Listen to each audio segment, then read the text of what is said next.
Welcome to the Women Writing Podcast. I'm your book coach, Liisa Kovala.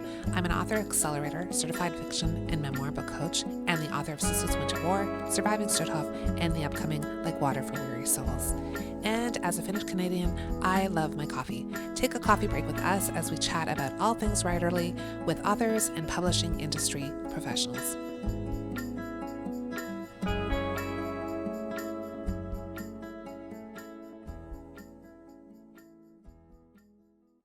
My guest today on Women Writing is Susan Scott. She leads award-winning ventures that veer off the beaten path. Sarah Selecky calls Body and Soul, championing women writers and poets, a revelation. A limited edition chapbook led to a 1,000-mile women writers tour of the American West. Other cross-border collaborations include Native Immigrant, the Spiritual Life Writing Workbook, and an anthology-in-development with women writers and scholars in Canada and abroad. Susan teaches in communities and classrooms in Canada and the U.S. and is a longtime New Quarterly editor and mentor. Hi, Susan. How are you? I'm well, Lisa. How are you? I'm so good. I can't even tell you. I'm so delighted to have you as a guest today for a coffee break. Are you a tea or coffee? Both. I swing both ways. Me too. Coffee when I want to work, get down to work, Okay. and tea when I want to unwind. But Yeah, I need both in my life. I me can do too. one without the other. Yeah, they're both 100%. really Yeah, and important. more tea in the evening as a real Yeah. relax kind and more coffee during the day. I'm the same. Yeah, absolutely. Yeah. Just love all the things. Have to ask these things. So we met at Mountain Ash's writing retreat in Queenston last spring. And Yes. that was the first time that I met you. And I don't know how to describe the experience because I knew instantly that you were somebody who was deeply caring and giving and had this sort of aura. I don't know how to explain it. There's sometimes you meet people and you just gravitate, right? And Yeah. you were that person to me. I knew Caroline, who's also one of the retreat hosts from Author Accelerator as a book coach. And I met Andy Cumbo there, who's another one of your Yes. lovely retreat hosts as well. And Andy and I have been working, she did a developmental edit on one of my books. So that was wonderful. But I've had sort of some interactions with you since then. But I'm just so delighted that we can just sit and have a good old chat. That is amazing. You know, it's really interesting that you say that because you were that person in the room. I didn't know you. I just knew a little bit about you were that person in the room, and it was not a big retreat, and everybody was so interesting. Yes. People who come to something like that, they come for a reason, and it's such an interesting group. But you were that person at the table, and I had the same feeling about you. I was like, oh, Lisa, you are one of those people. You're one of those change makers, and that really sense of like a very well-tuned, deeply nurturing person. So I'm having that feeling about what you're having that feeling Oh, that's really cool. Yeah, It no, was that's almost like I true. knew you. Like I met you and I had that sense of like I've known you. I don't know if I Yeah, believe in past lives or what super I familiar. believe in, but it's like Yeah. almost like you just connect with somebody on just a level that's sort of so familiar and so comfortable and so like other level. I Yeah. think the word is spiritual. I don't know how to describe Yeah. that. Does Yeah, that very sound much very that woo-woo? that kindred soul. Like this is a kindred soul. Yeah, let's do something together. Let's plan. That's Yes, always my kind of go-to thing. I feel that absolutely. comfort level. Like, Yeah. what mischief can we get into? Because I think we're probably a good fit for each other. Absolutely. So fun. And like you say, that retreat was Interesting. just lovely. There was a nice group of folks there. And like you say, folks who come to retreats have a purpose, an idea in mind, what they want to work on, and they're looking for Yeah. guidance and feedback and support and community. And that retreat really did that for all of us in our own ways. So that was just lovely. Are you planning another retreat for next year, or is that like a 2-year project or? I think that one is probably a 2-year project. Yeah. There's another. I've been doing retreat work for a long time, so I often kind of get pulled in by this group or that Yes. group, and I love that because I do love just that kind of envelope that a Yeah. retreat is. You know, just Mm. that caring, nurturing, let's unhook from all the busyness and come together and have those deep conversations that we can't do in our busy lives. And I just deep and meaningful. I'm team deep and meaningful in Yes. life. I That's my totally get team. that.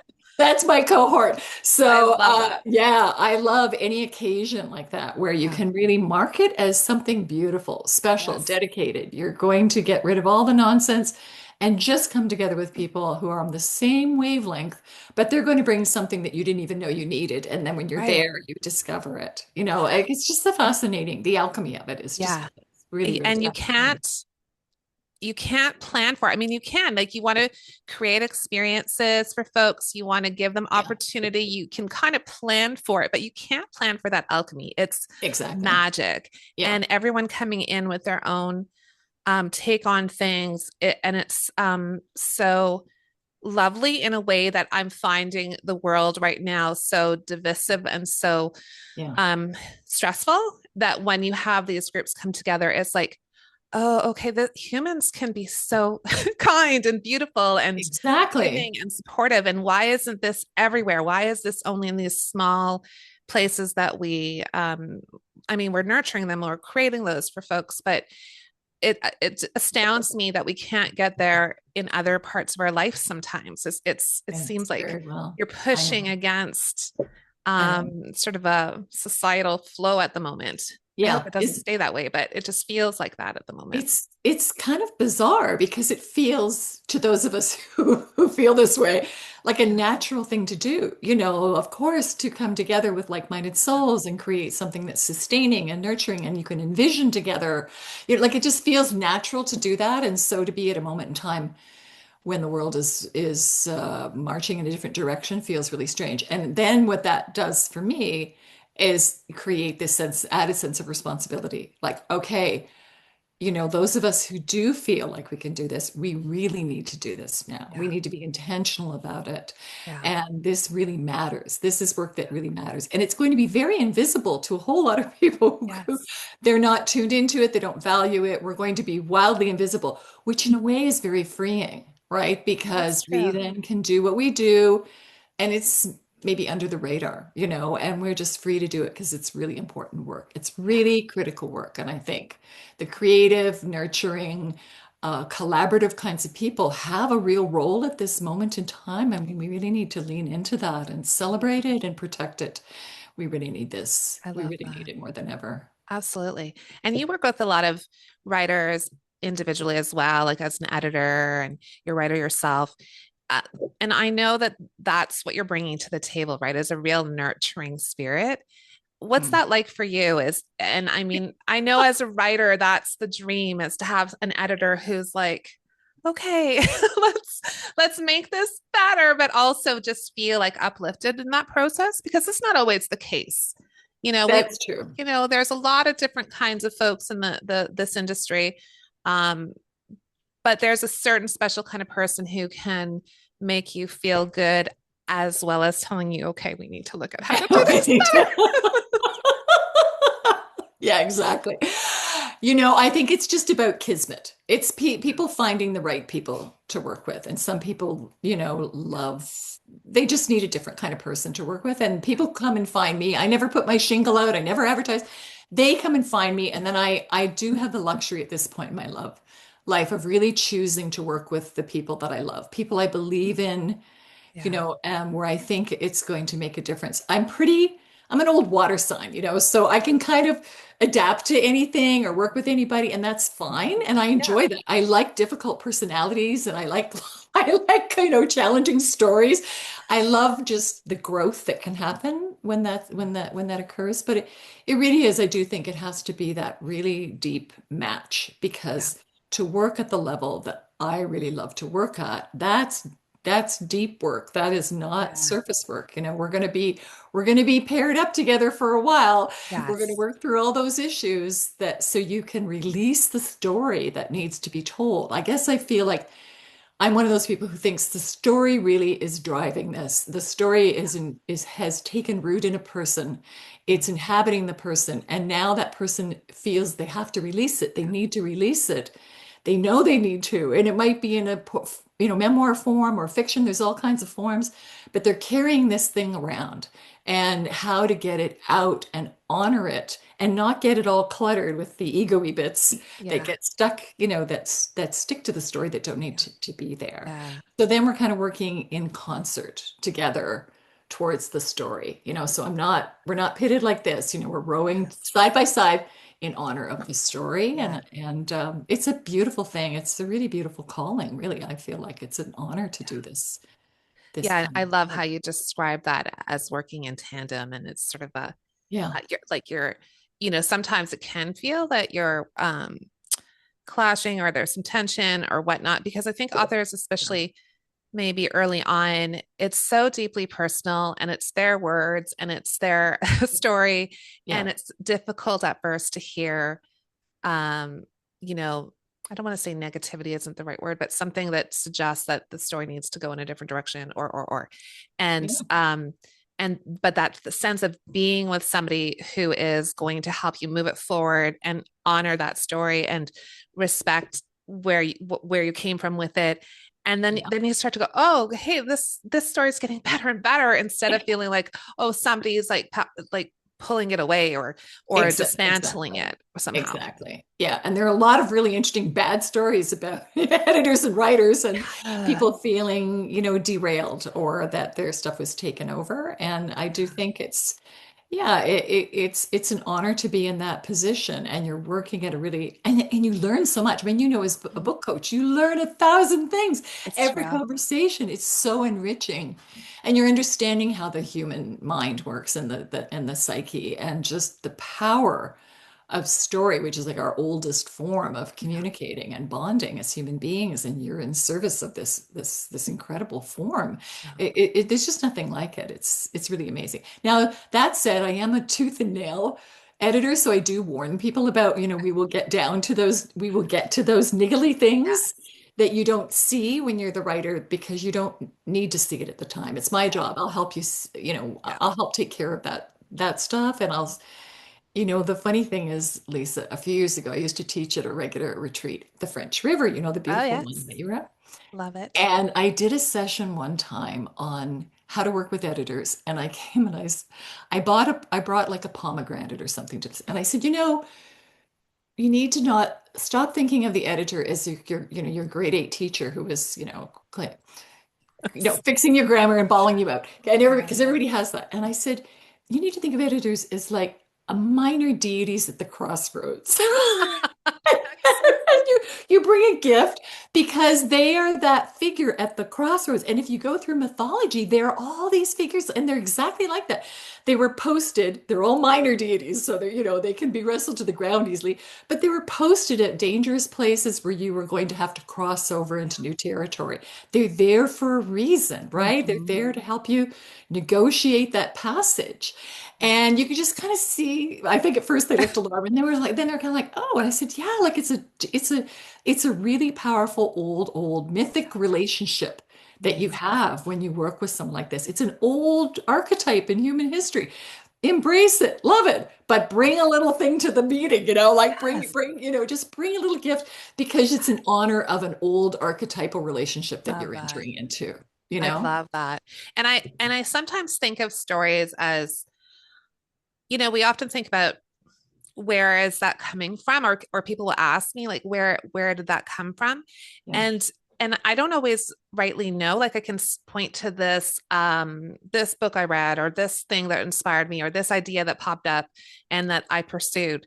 But truthfully, I sometimes think that the stories are coming to me through something else, and exactly. that I don't want to get in the way of it.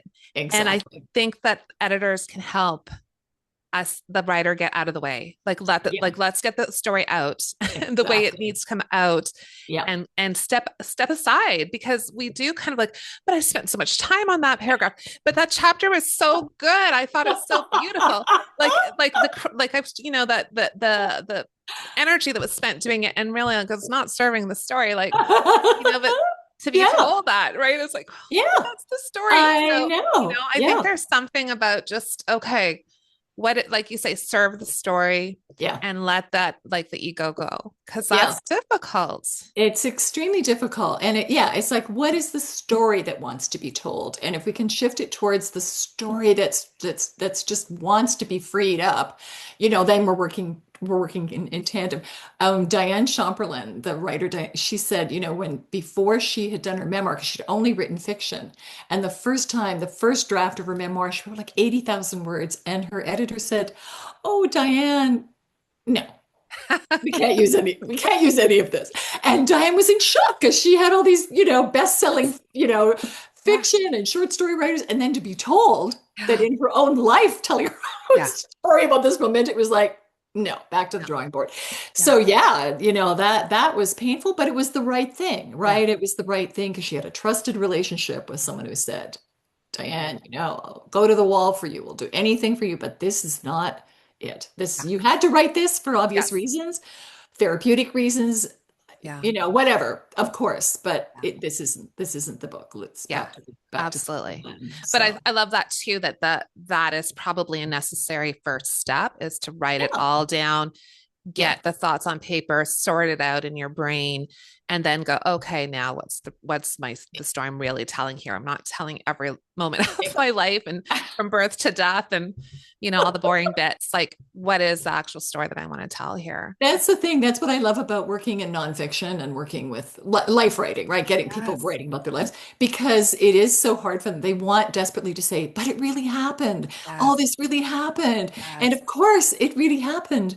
So do you want to document it? That's great. But that's not the story that needs to go into the world. Mm. These are two different things, but nothing is lost. You can, of course, you write everything. Nothing is lost. That's You right. have that account. That's really rich. And now you move into the place where what's the Yeah. story that wants to go into the world that's chosen you, Yeah. in your life there's a reason. If you feel compelled to write, it's because there are people out there who need that story, and you're Mm. the person who's going to bring that Yeah. into the Well, and world. that's it. That's kind of introduces the reader into the equation, because as we're writing Exactly. initially, often it's just us and our idea and the writing, and then we bring in an editor, we bring in a book coach, whatever we're doing. But eventually, like, it needs to go beyond those people who are, because there's Exactly. actually quite a few people behind the scenes who are working on any given project. It's like not solo activity really.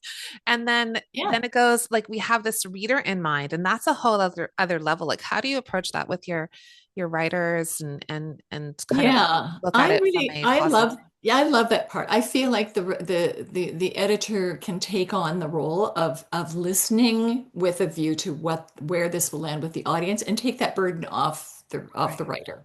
Just Right. like, it's you and the story. Yeah, You that's honor right. that and let me think about where will this land or how might this be heard or what would Yeah. people trip over.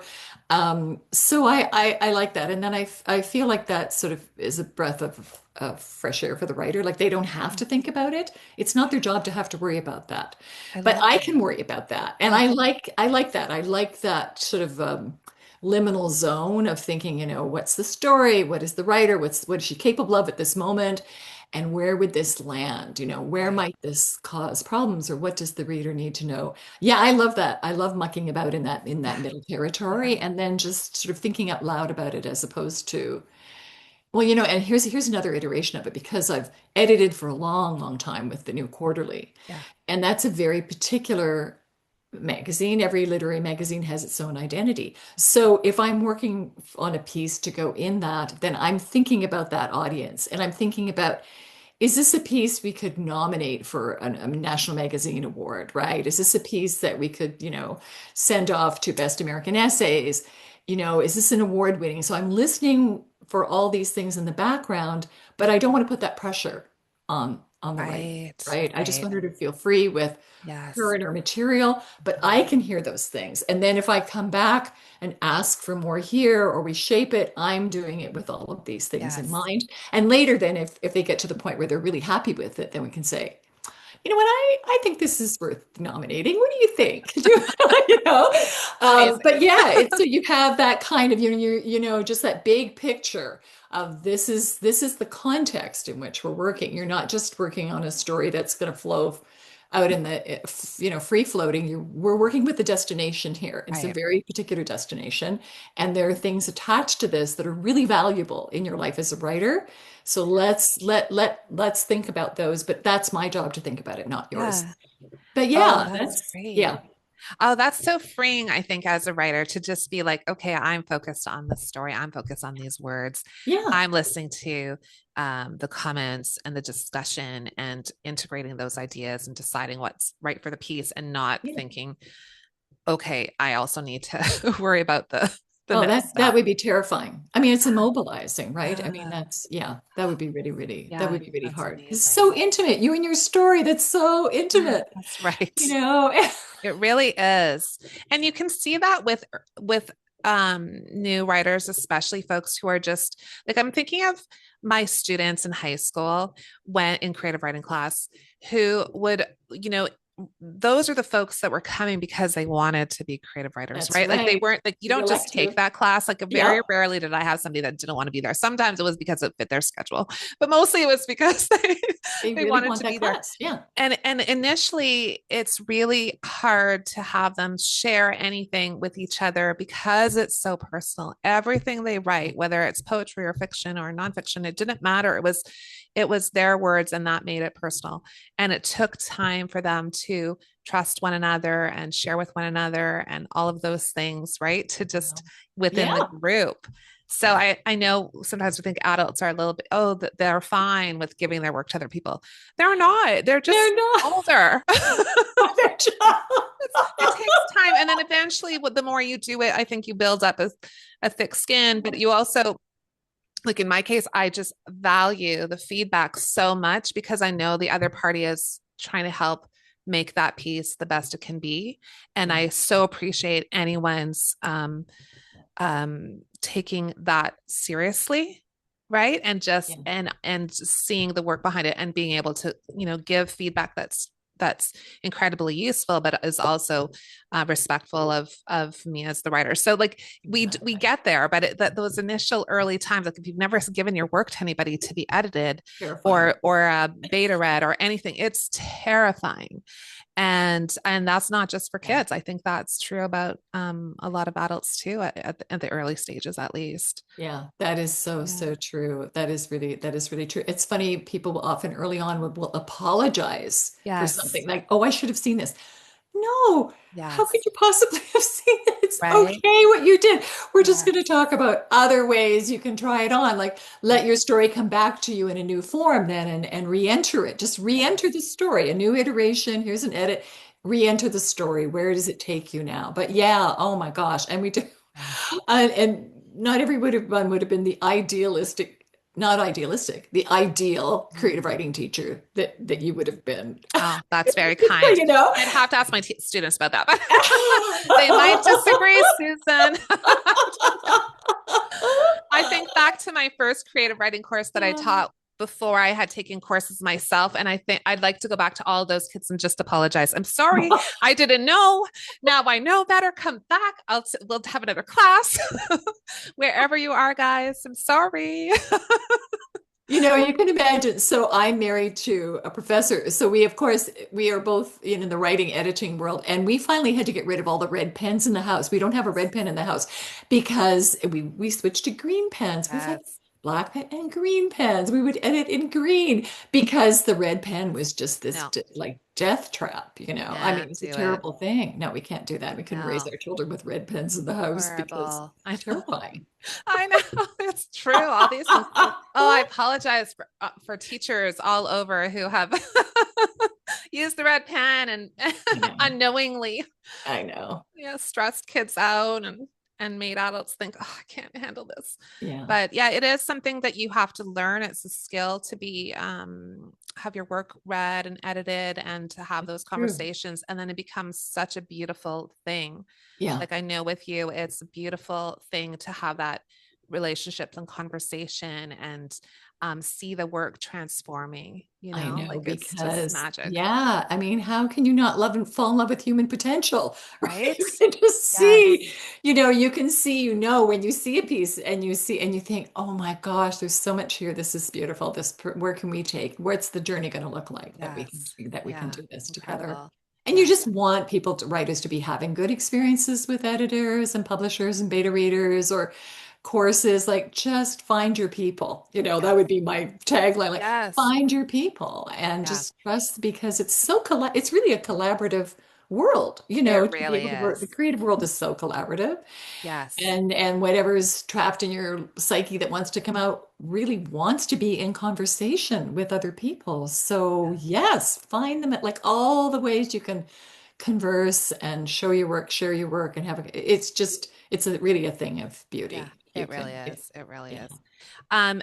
There is a book that you edited called Body and Soul Stories for Skeptics and Seekers.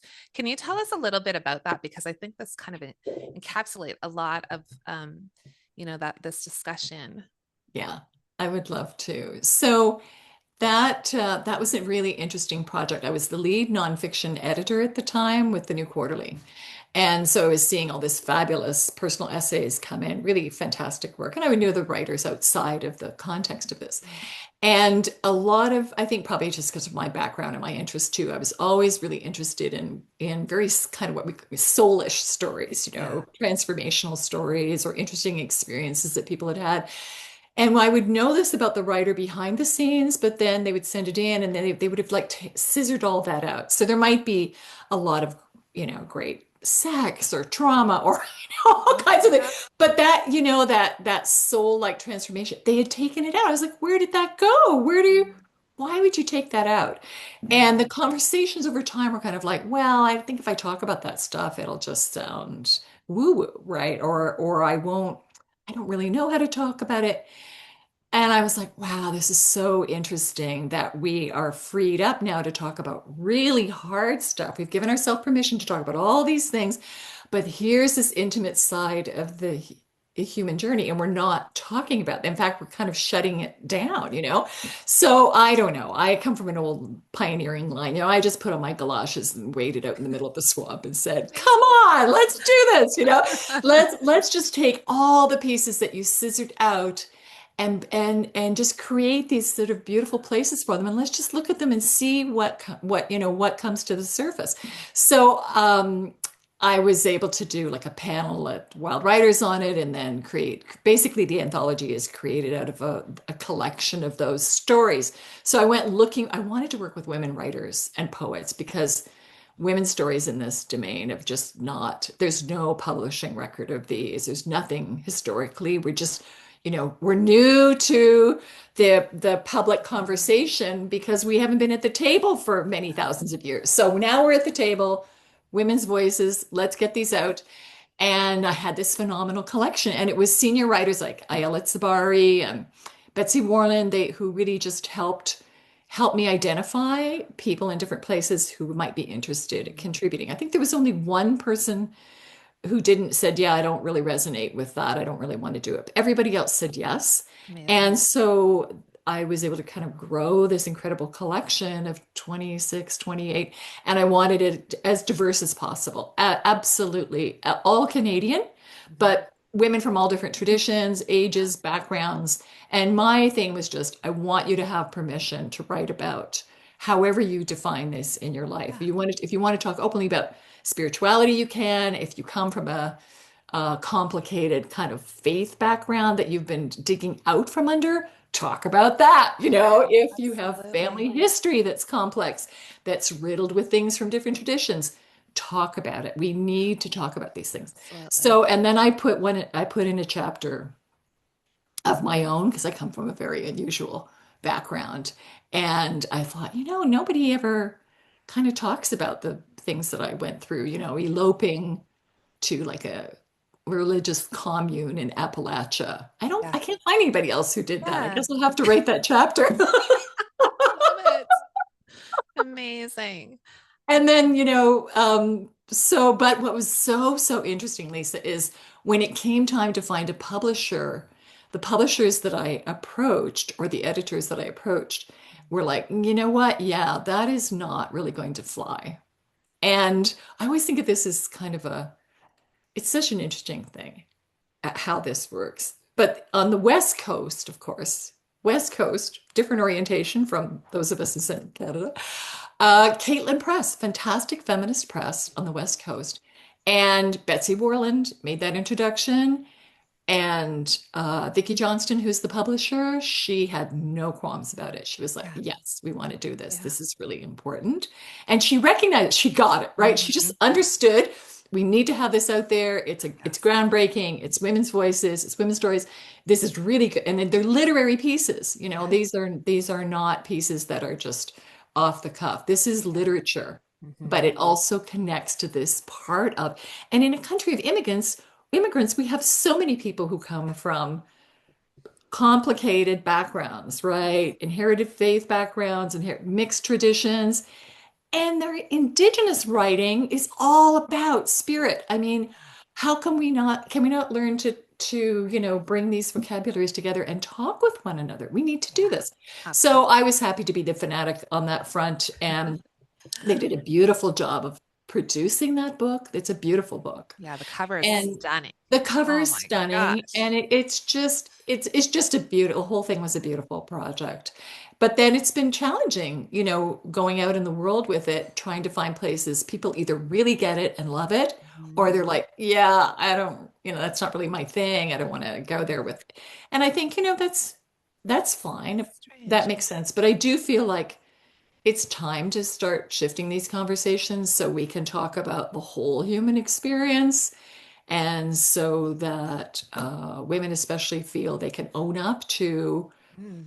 anything in their background, that Yeah. where all these things converge, Yeah. our relationships, our experiences with our bodies, our relationships with food, and our dream lives, and extraordinary experiences that happen to people that they don't really can't put a finger on. All these things are just part of the human story, and as Absolutely. storytellers, we kind of owe it to ourselves to make it okay to share those, and then to do really exquisite versions, like to raise it to the art of literature. Yes. So, Yes. yeah, Yeah, that's my incredible. that's Well, my and thing. did you find that through those stories there were common threads because like people of different faiths or Yeah. having different backgrounds, um was there some commonalities that you found through that collection?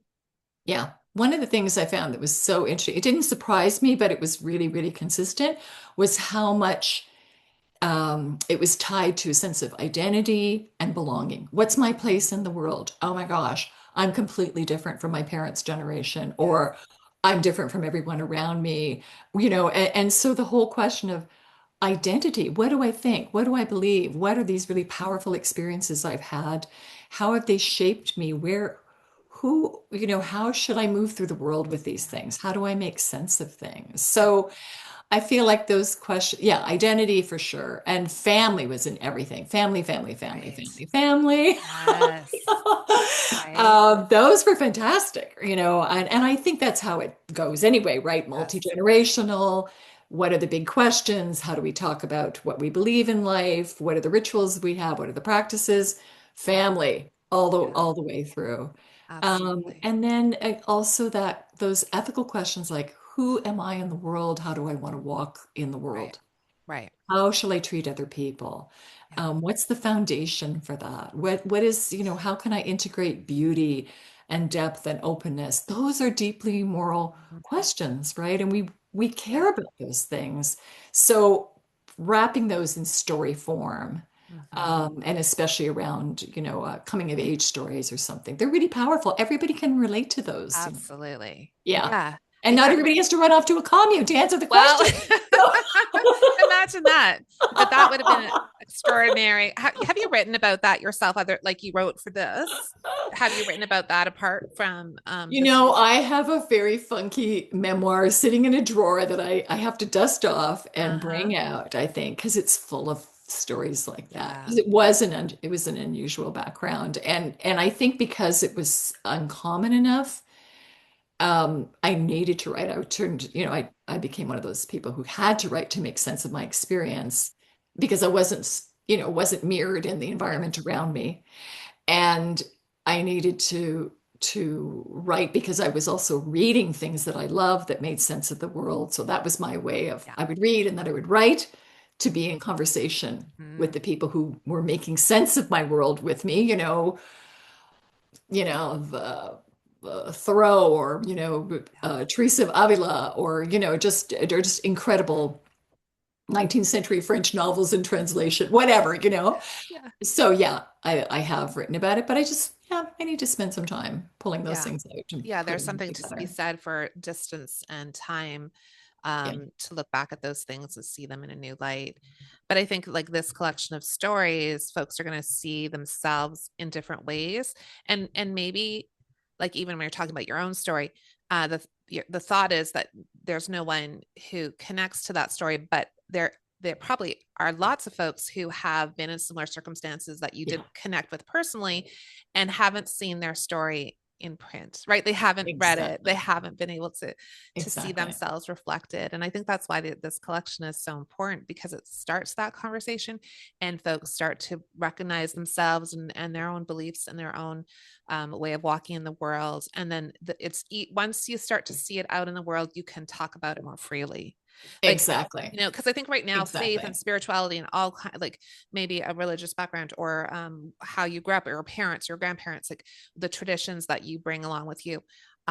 There's a feeling, at least my sense is right now, folks are just like, yeah, we're not talking about that because that might create yet another divide. Oh, we're not like we just Right. believe what we Yeah. believe and quietly do our thing, and you know, Yeah. whereas these kinds of stories can okay like let's analyze this, let's see what's really happening and how it affects us and Absolutely. how we've changed over time or um I have this theory that a lot of these I mean I don't want to be too specific, but a lot of groups that gather for whatever purpose, um they're really looking for community Yeah. and they don't have the community that maybe 100 years ago they would have had, Exactly. right? And it Yeah. like the Yeah. first thing we do when you go into it, you immigrate to a country is create a community of some sort Yeah. around a church Yeah. or a community center or right. Yeah. And nowadays I feel like there's so many there's sort of this lack of community for a lot of folks, and so they create their own and not necessarily for good purposes. So it's just an interesting conversation, I think, to see what the importance of faith and spirituality is, and Yeah. community and all of those things that like not that there is an answer, but there is a reflection and a Exactly. discussion. Yeah. And that's so true. I mean, I would just love that little synopsis that you gave. I just want you to kind of send that to me and I can copy it and put it on my fridge. I love your synopsis better than mine. But I think part of the work I've done for many, many, many years with people is trying to help them see that story is a bridge, right? Story is a bridge building way. We can talk about these things that they may be, yes, of course, they're fraught at war with each other in a formalized, sense, but really, the human nature is it's story. You're not trying to convert anybody. You're not trying to convince anybody. You're not Yeah. preaching at them. You're just story to story, right? Stone to stone. You're just exchanging story. And that's the most humble form. It's the Yes. most beautiful form. It's a bridge builder. So Yeah. we can talk about these impossible things if we respect them in story form, Yes. and Yeah. story comes with its own conventions. It comes with its Right. rules for how to bring experience to the fore. I mean, that's the power of creative writing is once we learn all of those tools that we have at our disposal, we can work with story and it changes the Yeah. conversation right It away. really It's does. not, nobody's talking down to anyone. No. It's not hierarchical, it's not Yes. combative. It's not divisive. It is story and Yeah. story resonates with people. It goes straight in, and Yeah. it speaks to people at a deeper level. So yeah, I am on a mission to Yeah. just, help people understand that they can pivot to story and story will guide you and story builds bridges between people in ways that almost nothing else can do. So let's just honor that or play with it. or, Absolutely. or think about it or investigate it or try it on for size, So, a beautifully bound volume is not a very threatening thing. It's just a beautiful book on a shelf, Yes. It's Yes. not threatening. It's not going to ruin your life, Just open it at random, read something, and then reflect on how you might say that about your own life or Yeah. where that takes you, where it takes your thoughts and your feelings. Yeah. I'm a real just diehard bridge builder, and I story I feel is just such a gift as in the human relationships Yeah. because it is such a democratic form. It's Yes. humane, Yeah. it just takes all the conflict off the table Right. between people. Just let it play out between the characters and let it stay on the page. It's okay. Yeah. Yeah. I often said when I was when my first book came out about my dad's experience as like in the Holocaust, he was a Finnish merchant marine, a prisoner in a Nazi concentration camp, and I like I talk about how we can talk about the numbers, we can talk about what happened and how many people and how many countries and all those things, but when I talk about this one person and what happened to this one person and that Yeah. person's story, that's when things are life changing. That's when people have Exactly. light bulb moments. That's when Exactly. they go, I just didn't get it, right? Like Yeah. because it's Yeah. it's the story of an individual that we can connect to.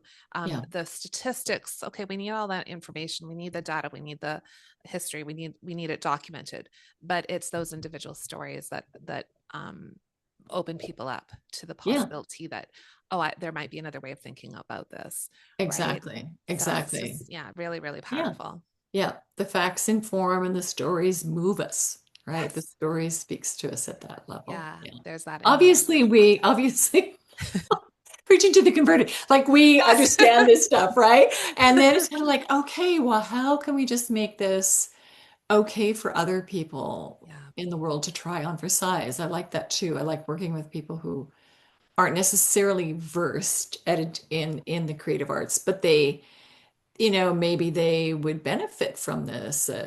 It's interesting statistically, like Stats Can always, compiles all these statistics on Canadians' reading and writing habits or, our purchasing habits.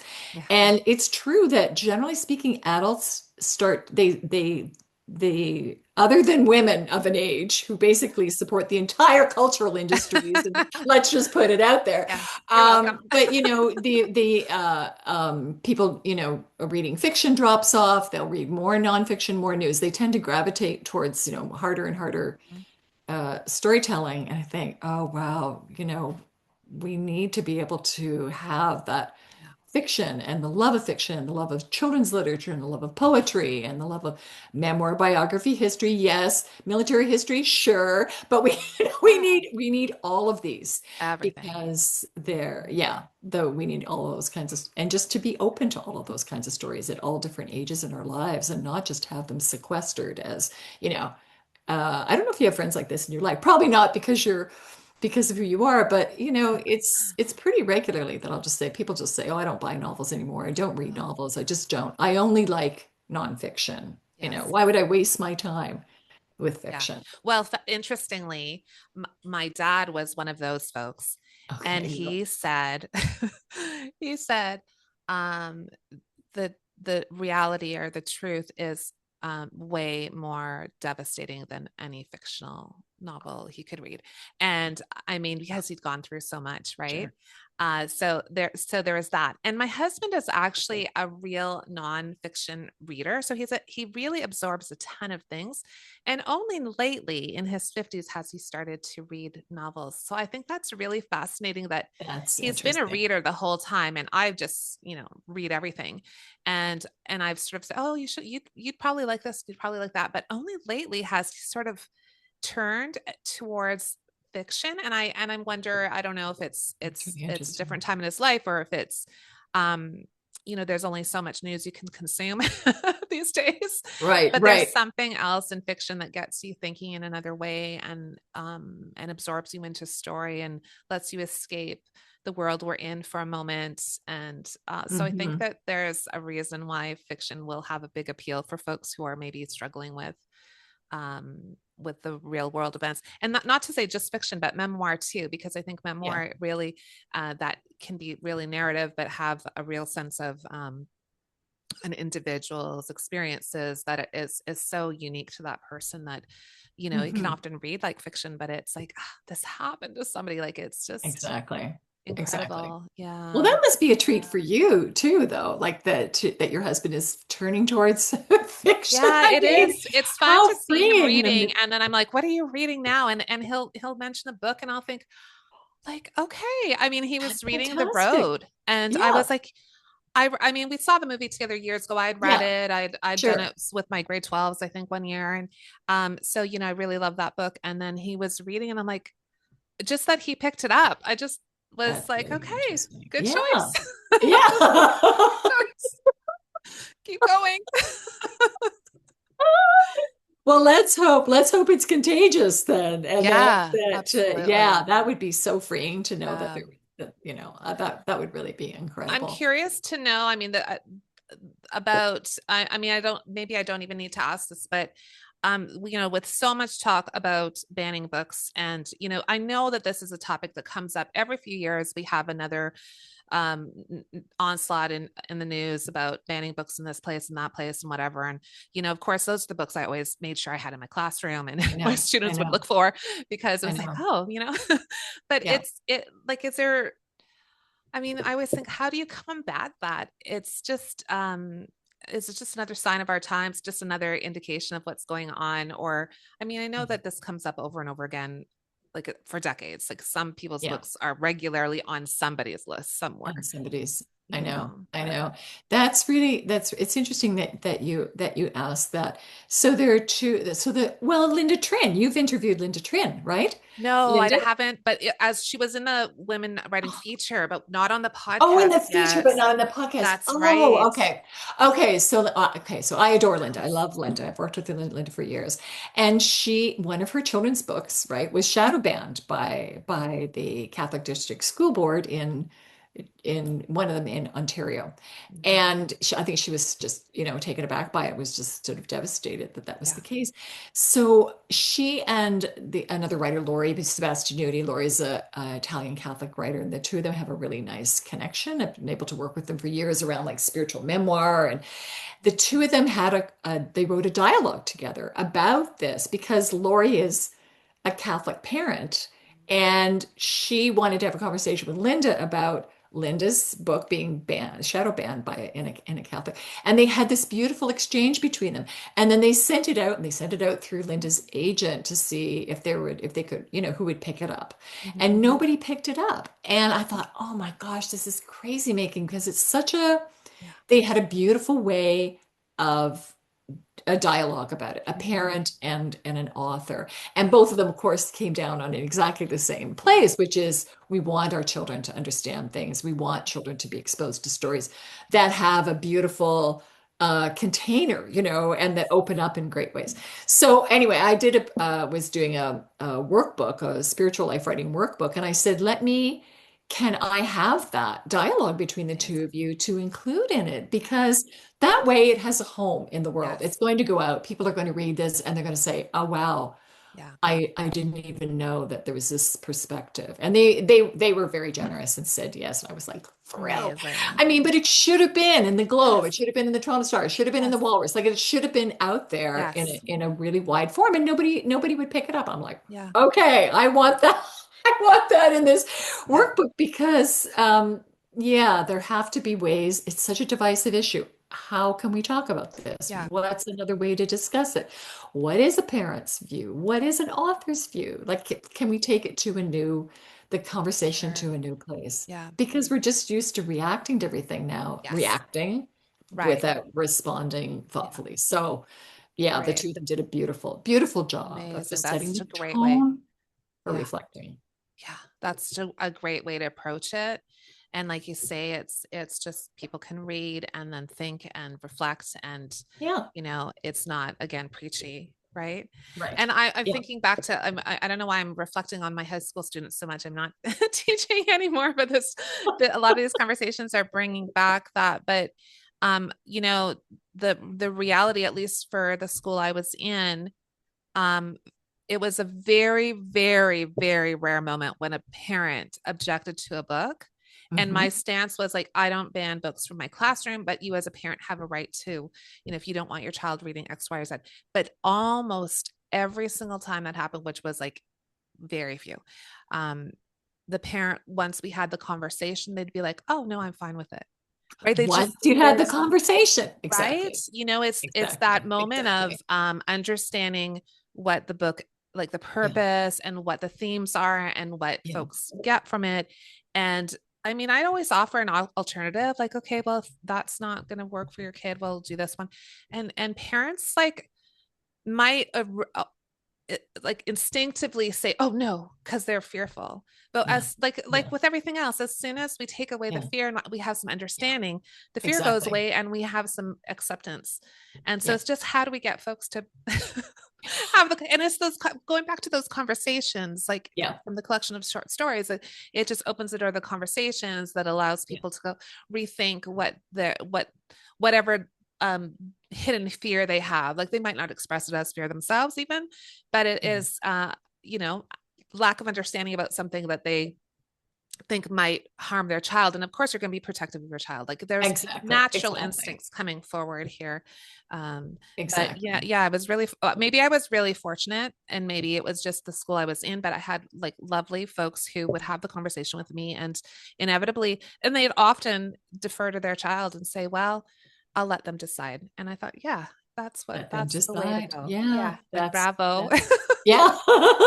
Yes, Well, I think that's beautiful. And I mean, of course, in the school setting, you were the person who they could come to and talk. So, and Mhm. I do feel like, okay, so those of us in the writing community, we have a responsibility to offer that up, like go to our public libraries, go to, be anywhere where we can say, can we host a conversation? Would that help?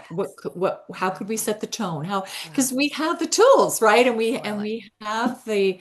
we have the vested interest, but we are people who need to be out there and say, let's be talking about this Yeah, rather than just voting up, or up or down, or killing it, right. or turning it into an inflammatory news Yeah, item. No, we need to do something different. Let's just have a agreed. really It's humane conversation. I 100% agree. And I just feel like there's, I get the instinct that some folks have to jump into social media and tell us Yeah. your views and be really like rigid about it.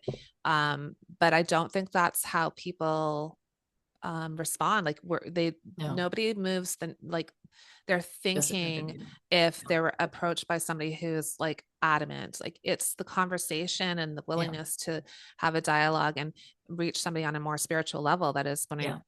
to make folks think a little differently. And I don't think it's easy for anyone to change their minds about anything. I think it's really, Exactly. really challenging. Um, Exactly. but I I think that, mean, yeah, it's we funny. can be a conduit for that.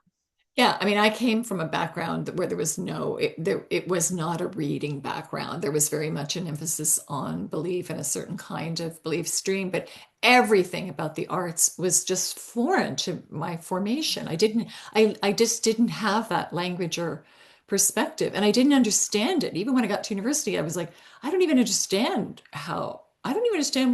what this means. This is probably why I'm so passionate about it, because my whole life has been a journey Yeah. from, one place to Yeah. another, and from a kind of, in my case, in my instance, like closed and defensive to open and, Yes. transformational, and, let's Amazing. let's go and do this together. So I feel passionate about it because it's so freeing. There's so much Yes. inner freedom that comes from just allowing ourselves to step into these hard places, but with other people as Yes. equals, and working to just have a conversation, be with people, and take time. These things take time. It's Yeah. not going to necessarily happen overnight, but it's okay. Just Yeah. be with each other and make Yeah. that, with the belief that we can move these things. So, it's Absolutely. not fixed. It's not just a fixed node of yes or no, door open, door shut. Yes. No, it takes time, and it's Yeah. And the okay. idea that somebody who doesn't agree with our beliefs is okay, that shut the door on them. Like, I just don't understand that. No, That it won't move us forward in any way. And no. everyone has something to give. And like, we're all on a Yeah, transformational journey. And yeah. we don't know where each other's going to land, right? We just don't. Like, we're all on that journey. And I think it's like your story is inspirational, right? And I hope you do write that memoir or finish that memoir because I want to, I feel like that would be like so inspirational for How would you everybody like to be a who beta does. reader for it Oh yeah, when send I it get my the way book? whenever you're ready. Okay. Oh my gosh, this is just so delightful. I just so enjoy chatting with you. And what are you working on now? Or is there anything in the like is Oh my gosh, there a where was I list? going to go? Yes, I have some really amazing editorial projects with people that I love, like really long-term pieces that are really deep. I have the memoir I do want to dust off, and then I have another beautiful little, I think it'll probably be a chapbook in the works, but it takes some of the old family archives, family papers that are stored up in one of the county libraries that date to the 1850s when the one stream came over, and I want to put those in conversation with their indigenous neighbors at the time. But I want it to be sort of playful, like the food that everyone was eating at the time, who was living off the boiled pumpkin and whitefish, and Yeah. what were those Yeah. little skills that were being traded and the Yes. animals. And I have this amazing stuff that's just sitting up Yeah. in archives Amazing. and nobody's doing anything with it. I think I kind of need to do something with it. I feel Yeah. this tug. Yes. So Yeah. yeah, Yeah. I And that's really, where story comes from, right? Is that that's where it spark of an comes idea from. and it just, you need to do it because it keeps coming back and Yeah, resonating I and think the tugging you ancestors towards are it. kind of waiting for that one. Like, Yes. I want you to, Yeah. I love clean that. your desk and go up and sit in the archives and do. Yeah, that's a gift. Any of those things that anybody's preserved and Yeah. they're just sitting there in the public trust. Yeah, I feel a responsibility to Yeah. those, and also kind of sense of kind of joy and curiosity about it, which Yeah. is the ideal. And if I can get a grant, I'll Yeah, be there even and better. I'll be there in a flash. Exactly. Exactly. And it all goes back to that idea that the power of story, right? That those Yeah, folks have that those documents are there, that somebody's written that down, that yeah, they've documented their lives and it transcends time and space because yeah, it's you can connect to that now with what life was like for them then and exactly. will reflect on what life will be like moving forward because I mean Yeah, people are people are people. yeah, We're just all just trying to do the exactly. things. Oh my gosh, Lisa, so this great. is absolute joy So spending time glad. with you, even just virtually like this. Oh, I hope our paths cross again. Let's get I into hope mischief so too. together. I would love Love that you so too. much. Thank you so much. It was just delightful to chat with you as I knew I was just looking forward to this for a very long time. So Oh, you're thank you very so sweet. I'm much. a big fan of yours, so take Oh, advantage of that. Give me thank an you. assignment anytime. I'm Awesome. really Thank looking forward to you. it. Thank you so much. Thanks for taking time out of your schedule to have a coffee break with us at Women Writing. Don't forget to subscribe to Women Writing on Substack. If you like this episode, share it with someone who needs a writing break and a little inspiration. Happy writing! Thank you to Michael Jensen for his original music and editing, and to Mia Jensen for the logo design.